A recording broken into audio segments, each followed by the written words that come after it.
My name is Jess Shanahan. I'm the founder and CEO of Jet Social, which is a boutique content marketing agency. We're based in Norfolk in the UK, but we work worldwide. And the majority of what we do is within the e-mobility and technology spaces. So a lot of automotive tech and electric cars, that kind of thing, the stuff that really gets me personally excited. And the kind of work we do is very much around thought leadership. So we do speech writing for people giving talks at conferences. We write white papers, reports, guides and articles, all of that kind of thing. So it's nicely varied within a very exciting industry.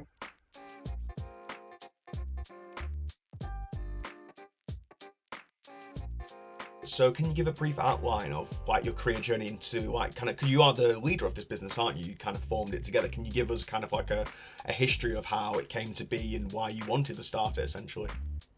Yeah, of course. So we've been going 12 years now, which is really exciting.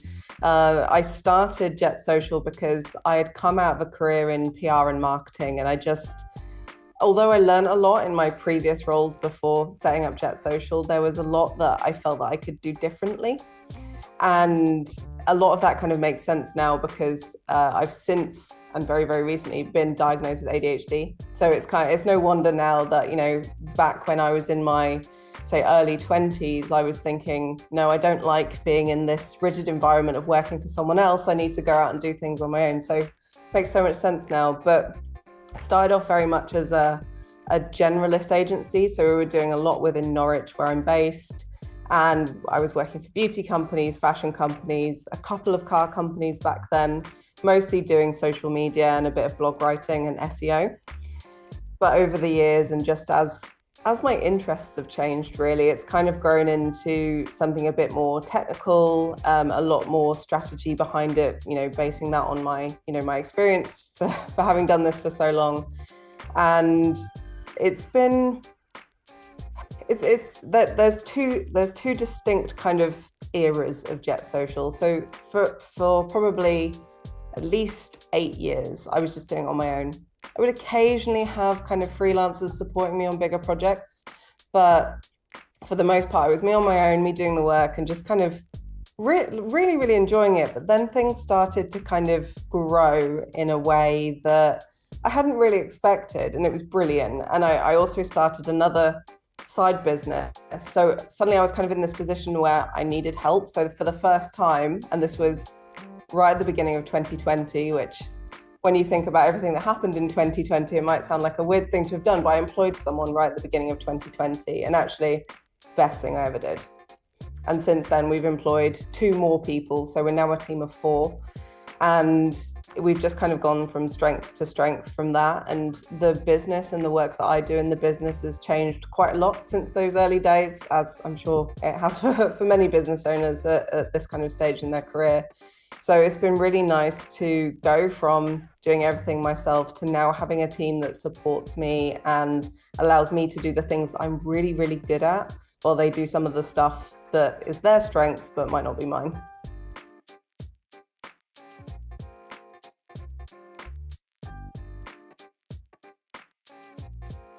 What challenges or problems did you face in that time? Would you say they're related to that, or would you say it's like standard kind of business problems, or would you say there's additional problems that you found during that time? Yeah, I would actually say the biggest problem I had was just the loneliness of being a business owner. And even though I had friends and family and people around me who were supporting me, there was still this sense of they don't get what it's like to be your own accountant, marketing team, sales, everything within a business, as well as doing, the creative stuff and everything else that I was working on. That was quite stressful. And I dealt with it, and I actually think that having ADHD was probably a bonus there, because I could just sit and focus on something. But then because it was my own business, I also had the flexibility to go, I can't work today, I just need to sit quietly or whatever, or play video games or whatever. So it was quite nice, looking for ways that I could overcome those challenges in my own way. And I learned a lot about myself in that time. And even now, now that I've got people around me, people that kind of understand a bit more about the business and how it works, it still does feel quite lonely sometimes, because although these people, amazing people within the business are part of it and they're with me every day, they still don't necessarily understand what it means to kind of have the responsibility of running a business. And now, obviously, overheads are so much more, and there are challenges with the cost of living and clients and sales and all of that kind of thing. They're all still there. But with this kind of like background thing of, I'm responsible for paying amazing people who are doing amazing work. But I like that kind of challenge. And I've always been one of those people that's risen to a challenge. So, yeah, of course, there's been really hard periods during the last 12 years. But I think that's made me stronger as a person, but also as a business owner.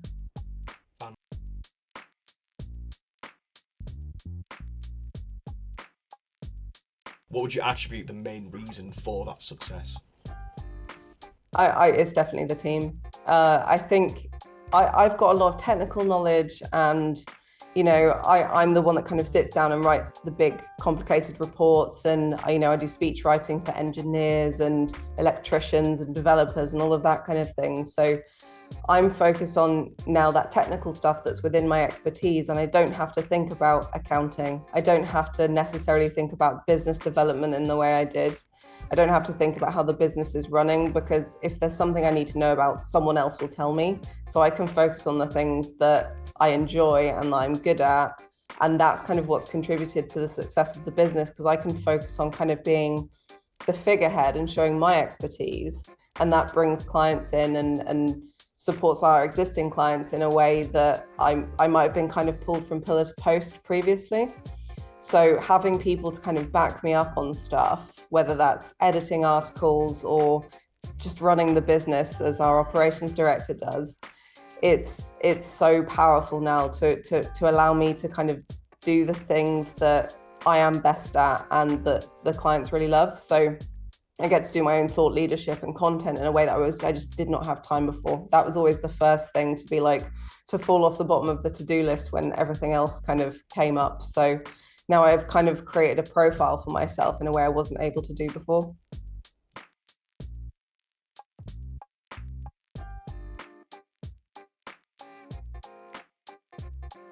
As a leader, you worked, like I said, you have your team, you've worked 12 years, starting your own business, all that kind of stuff.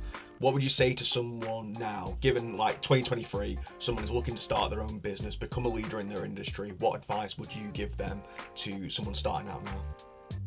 So I think the biggest thing is to understand how you work and where your strengths are.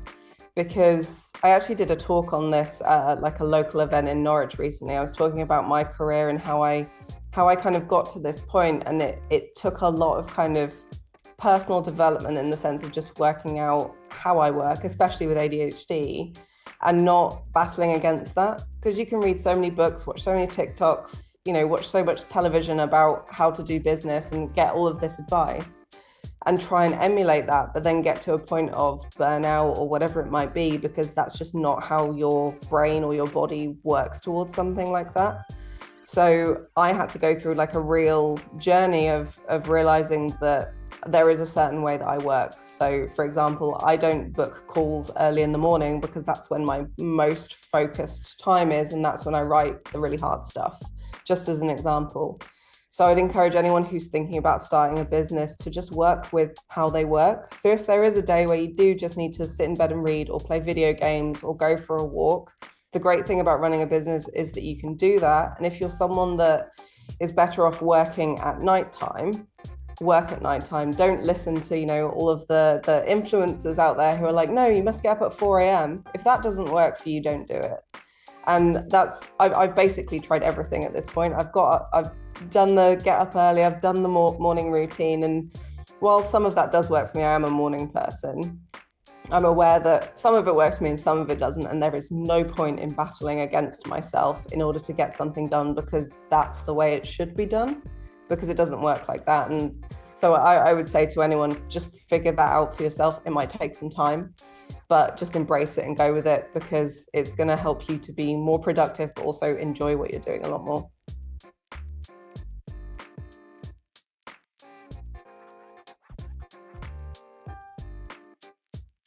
Reason you are here today is because you actually have won one of our awards from Business Awards UK, and it was for Small Business Award Business Leader of the Year for 2023. Congratulations on that, very well deserved. Thank you. And so why did you choose to enter our award specifically, would you say?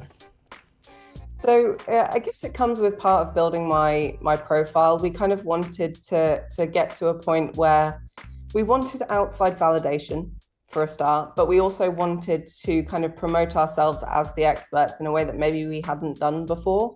And I think always getting some kind of like third party award or something like that is just, it has a bit more authority than just being like, hey, we're great at what we do. So we're a small business, we're in the UK. It just seemed like a great fit to enter these awards.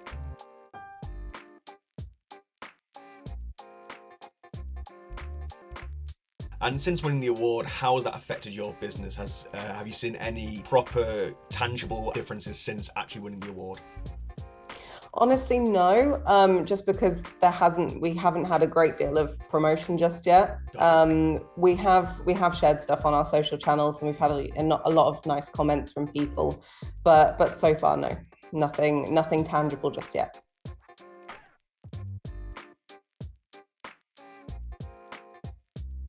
Would you recommend Business Awards UK to other businesses? And if so, why? Yeah, I mean, again, I don't think I've seen everything that Business Awards has to offer just yet, but certainly the whole application process was very streamlined and everything. So we were quite impressed with that, and the graphics that were delivered and things, they were just easy to use from the get-go. We didn't have to edit anything or anything like that. So that was very useful for us for our social channels.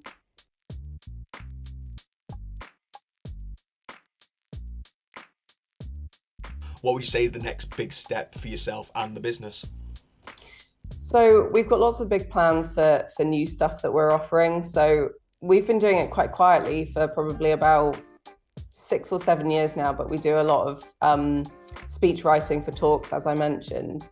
But we're now turning that into a package to deliver to businesses who are going to conferences and don't necessarily have the time for planning the talk, promoting the talk, creating the slides, all of that kind of thing. So we're working on more kind of packaged options for businesses rather than only focusing on retainer work, because we realize that in the current economy and the way things are going, they're being a bit more careful with their money. So a retainer's not necessarily relevant or appropriate to everyone. So we're trying to ensure that we can keep serving people in the way that we want to, without kind of tying them into something that doesn't really work for them right now with the way things are.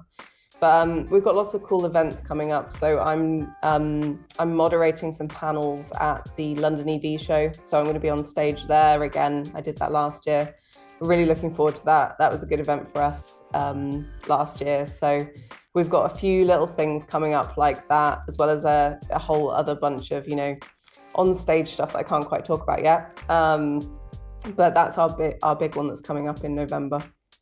Phenomenal, fantastic. And if someone wants to go to these events or maybe find you on socials and stuff, where can they find you, Jess? Where can they find Jess and Jet Social? Yeah, so the main place that we kind of hang out is on LinkedIn. So I'm just Jess Shanahan on LinkedIn, and we have a page for Jet Social on there as well. And on jetsocial.co.uk, you can find all of the events that we're attending, and we're more than happy to meet up with people for coffees or for chats, or especially to introduce people to the world of electric cars if they're not already in it, because that's one of my passions, is sharing the beauty of driving an EV. So more than happy to kind of meet with people, and they can just drop me a message on LinkedIn.